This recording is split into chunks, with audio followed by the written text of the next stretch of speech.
محبت دل کے نہا خانہ میں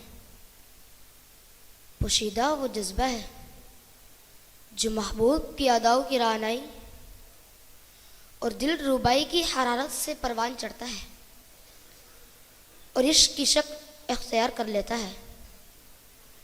پھر وہ جسم و عقل کی قوتوں کو اپنے طلسم میں جکڑ لیتا ہے جناب صدر علی وقار.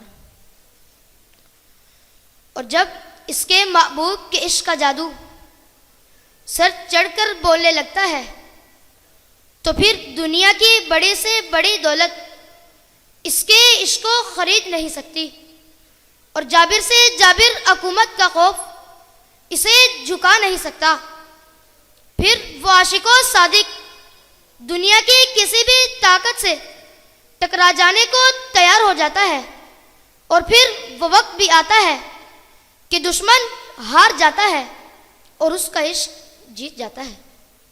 اور علی وقار جب عشق جیت جاتا ہے تو پھر آتش نمرود بھی ابراہیم خلیل اللہ کو نہیں جلا پاتی.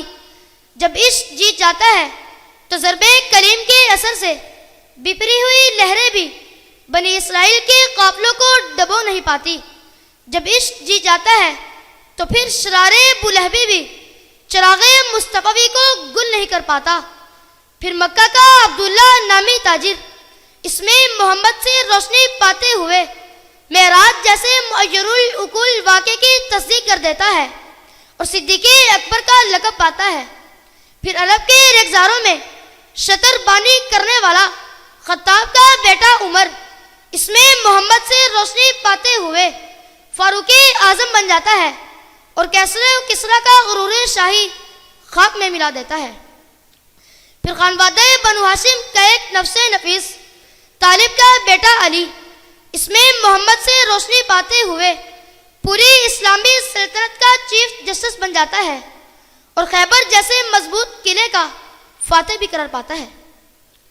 پھر ملک حبشہ سے اس میں محمد سے روشنی پاتے ہوئے عرب کی جلستی ریت پر احد کا نعرے مستانہ بلند کرتے ہوئے راہ حق میں وفاشاری کی عمدہ مثال بن جاتا ہے اور دامن رسالت سے وابستگی کو اپنا وظیفہ حیات بنا لیتا ہے.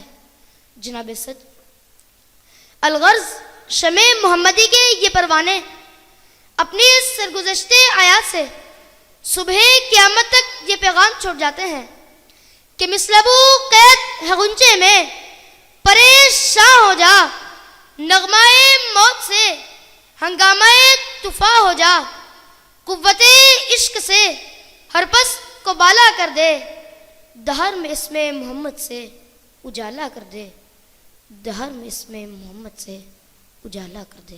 آپ کی سماعت کو شکریہ.